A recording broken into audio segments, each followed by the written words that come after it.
Welcome back to the shop. It's good to see you again. In this episode we get this old girl down here. That was a struggle. And also there's a cupboard to make over there. So let's roll the titles and we'll start with the cupboard.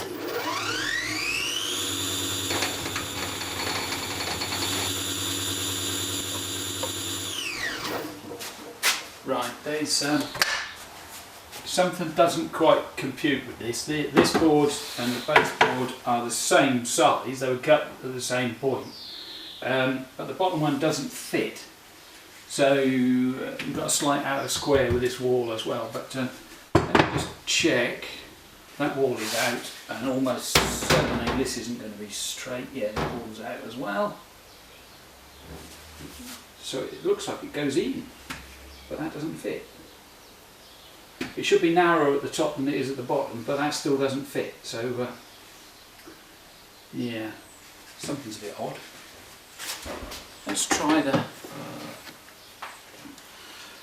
this.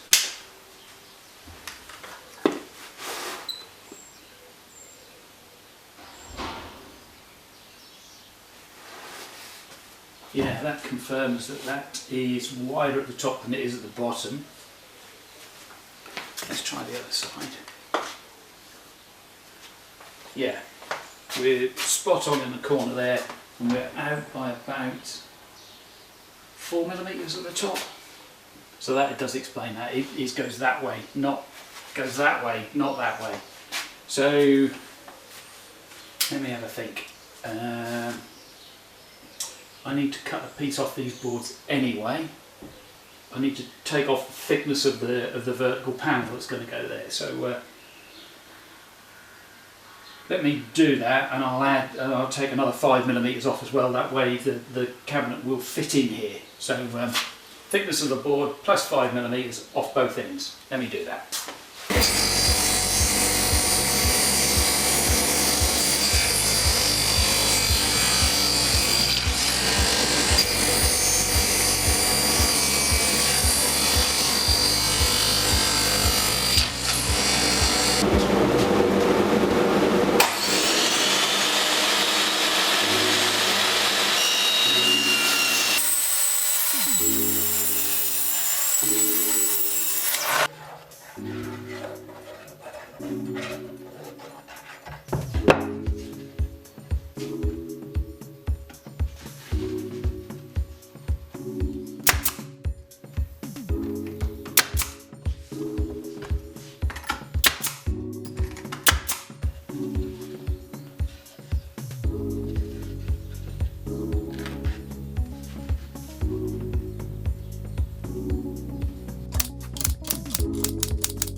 Got to have the solid base to it, because I'm going to stand a load of steel on here, so it could weigh quite a lot, so the board will bend if I don't support it fully on the floor. So that is spot on.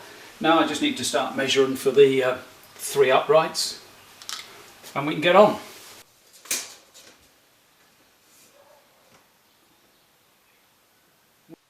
This stack of timber here will end up being the base for the milling machine once I've moved it down.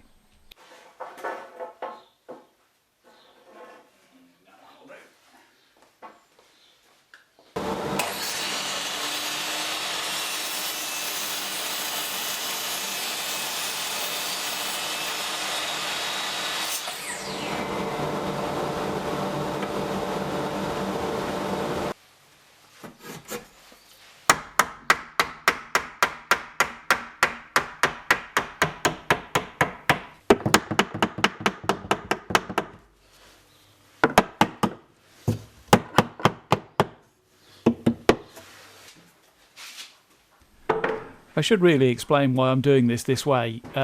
This end panel, I can't screw on because the cabinet's in the way, and I can't move the cabinet because it's precarious. If I move it, all the shelves could fall out, and then I'd be a horrible mess on the floor. So I'm going the long way about this, but you'll see how it works in the end.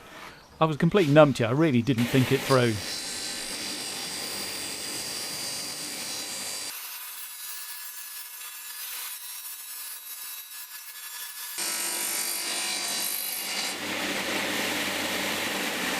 I've got 2 screwdrivers to prop the bottom of this board up so that it's absolutely flush at the bottom here. And if we go up to the top, then I can,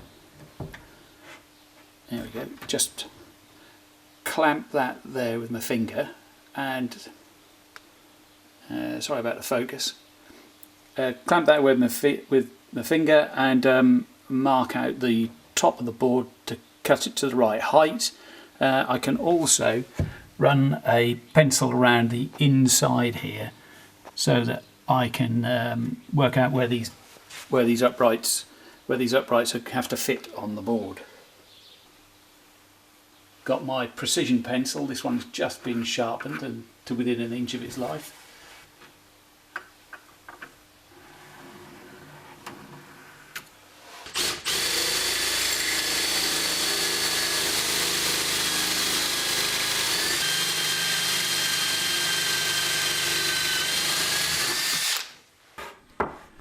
As someone who considers themselves a non-woodworker, I think this little plane, this Stanley plane, is really good. Even somebody like me could use it without really messing stuff up.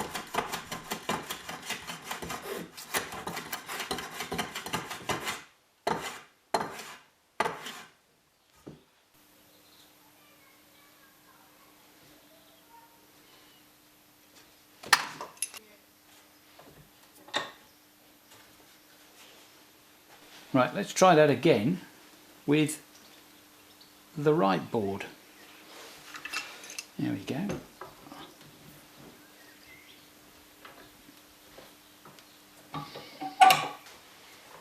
And there is a little twist at this end, but I'm sure that with enough pressure we can get that out.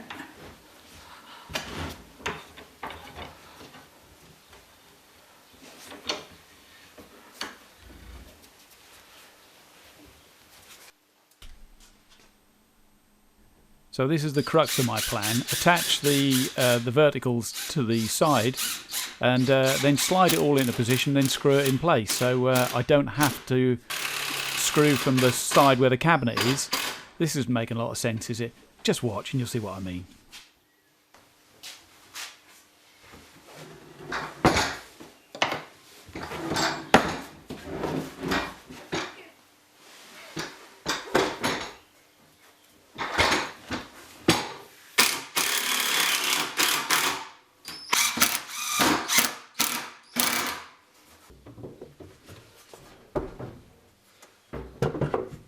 There you go. Hopefully should make sense now.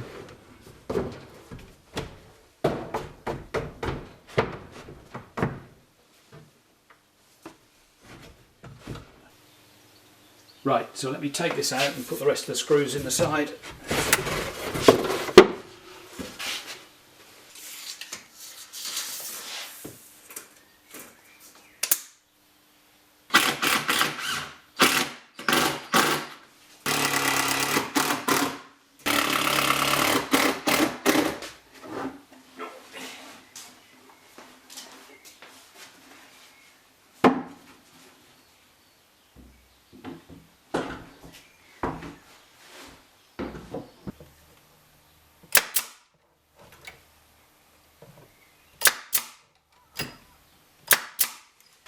I'll not bother putting nails in this through the top and into this upright, because quite frankly it's too damned easy to put a nail into that cable, then I am in trouble.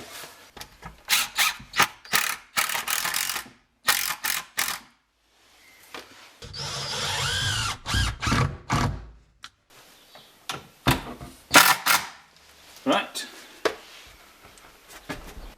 I've had mail. This is a set of 4 casters for my the base for my milling machine, and they're casters that you can jack down to put the whole machine stably on the floor and get it level. But if you want to move it, you jack it up again and it's back on casters and you can wheel it around. Brilliant. A set of 4 raise and lower casters. Hey, how cool is that? When I built this workshop, the back wall of this cabinet was actually a plasterboard with a plywood skin on the inside, which you can't see. So I knew I could screw whatever I needed to, consumer unit, etc., and this IT cabinet, straight to the back wall. But I didn't do it with the side wall here, so I have to use these plasterboard fixings to hold that vertical in place.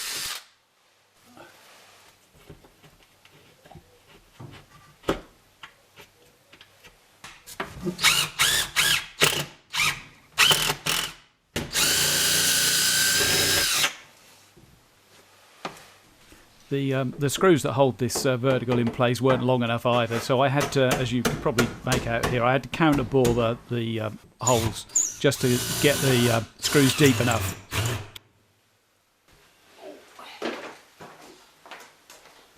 So this bit of ply is going to be the front door. So first cut it to the right height and then whip it through the saw to make it the right width. Piece of cake. All while carefully avoiding cutting the glasses in two.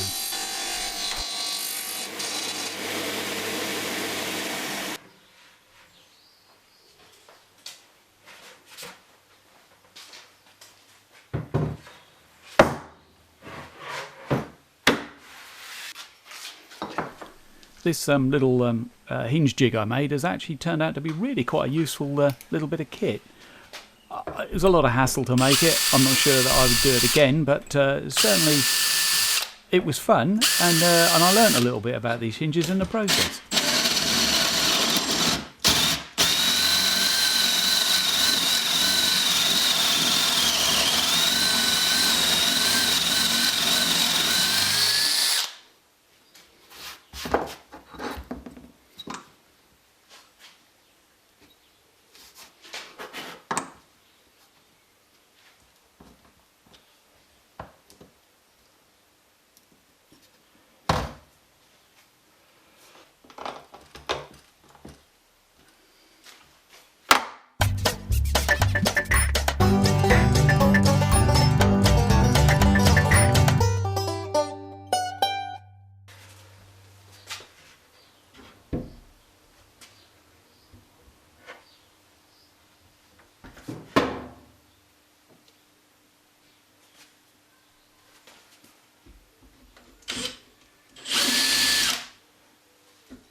So there we have it, one metal storage cupboard. Lovely, job done. Onwards. So I've cut a piece of board. Oh, there we go, to go there. I can stand to vertical pieces of sheet material behind here. And also, while you weren't watching, off camera, I made this to slot in behind the lathe. I can hang some tools on there and bore some holes in to hold empty taper tooling sitting in holes in there. So this is not perfectly dry, so I'm going to leave it a week or so before I decide where to put them. But in the meantime, let's get it screwed in. Right, that'll line it up with this edge. Actually, it doesn't line it up with that edge. Why is that? Interesting. Oh, I see, it's out the other end. I'll put another one on the other end. Lovely.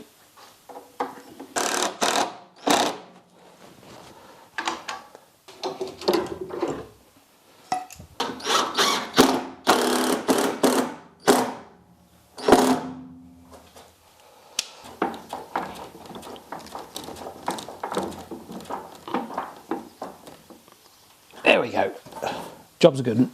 Where the lathe used to be, I had the wall behind it and a board with all sorts of tools hanging on it. Well, clearly I haven't got anywhere near as much real estate here, but I can certainly get a few tools up there. So going to let that harden off for a week or so and then put some tools in. The tidying fairy dropped by and did this for me. Lovely. And while she was there, she went through my sheet metal as well.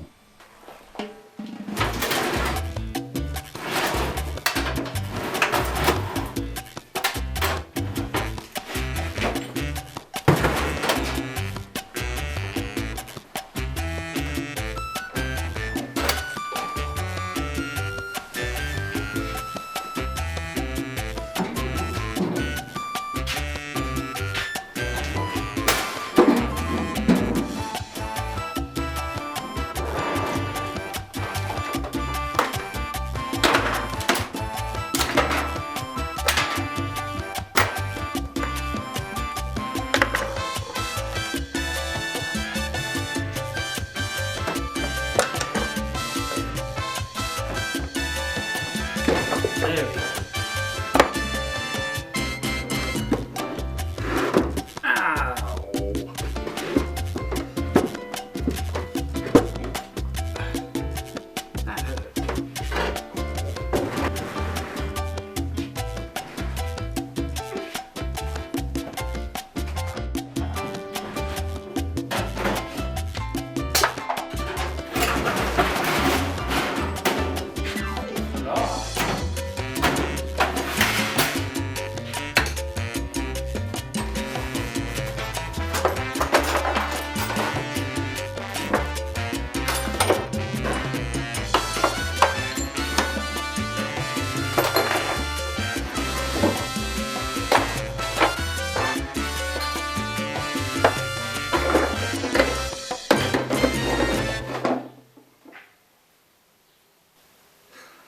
Word, that's touch-up paint for my little MX-5 next door. Good Lord, I'll keep that.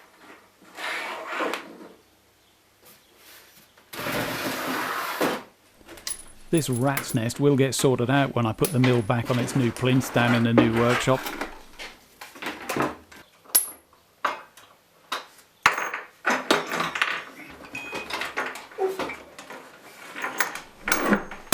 And that, folks, is why I'm not allowed good tools.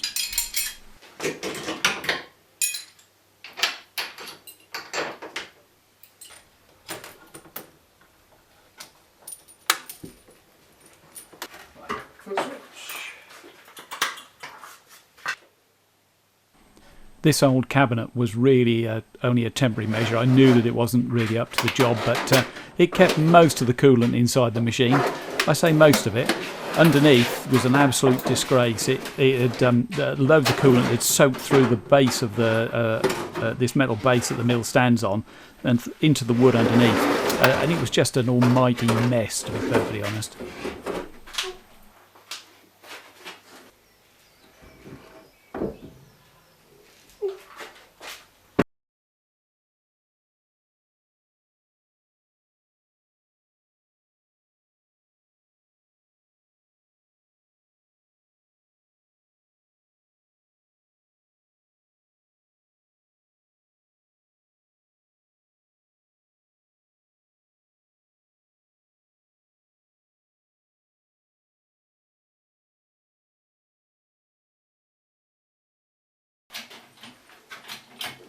So this is the moment of truth, my first attempt to lift this mill up, and I came to the conclusion in the end that it was too tail heavy, and I wasn't completely convinced it wouldn't spin over backwards, so I thought, this is just even too dodgy for me.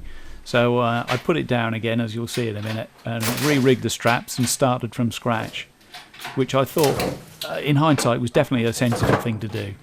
These things are heavy, and if they do go over, the damage they'll do to themselves is particularly this, because it'll land on the electronics cabinet on the back. So it was a good choice, I think.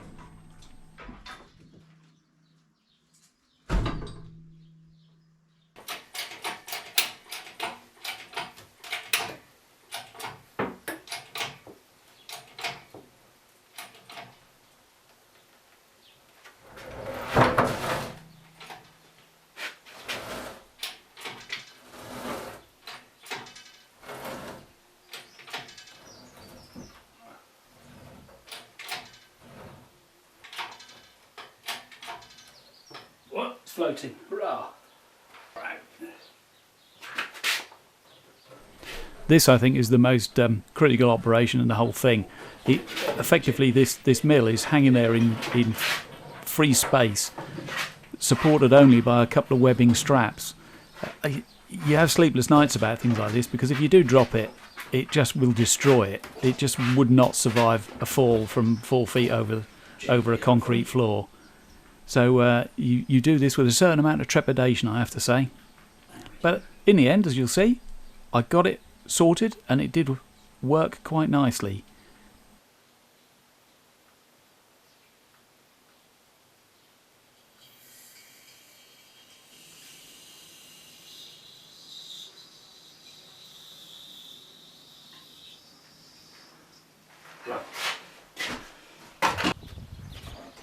This is the skateboard I made to move the lathe down, and I thought it's a bit too unwieldy, it's too big for the mill, so I took a chunk off it and made it into a slightly smaller skateboard. Perfect.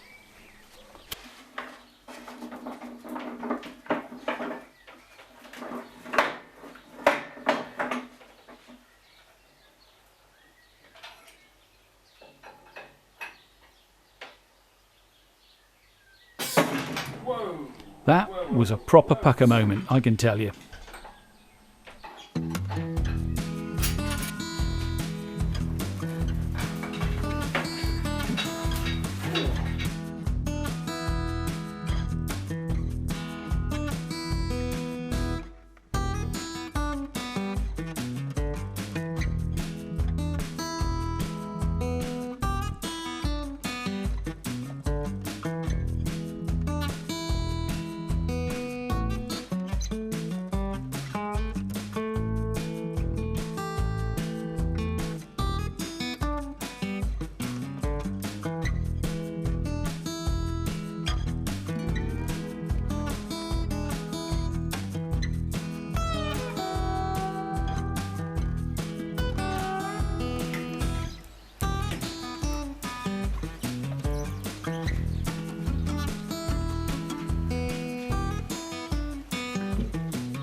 Time for a well-deserved cup of Rosie Lee.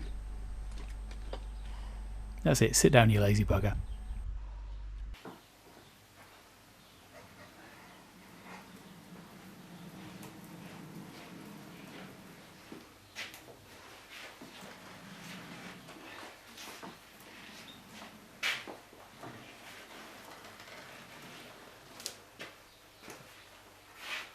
So if you've made it this far, well done and thank you. I do appreciate it. If you like this sort of stuff, then please hit the like and subscribe button, and also the bell notification, so that you get told every time I bring a new video out, which currently is every fortnight. I can't quite manage every weekly. There's just too much going on in the rest of my life, even though I'm retired. So thanks for watching.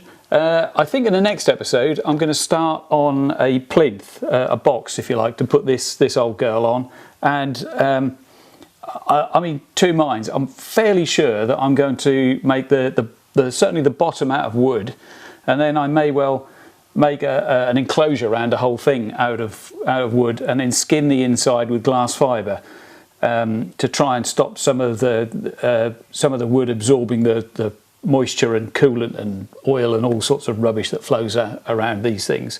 So let me know if you think that's a daft idea, because I do appreciate your thoughts, and we'll see you again on the next one. So do take care. All the best.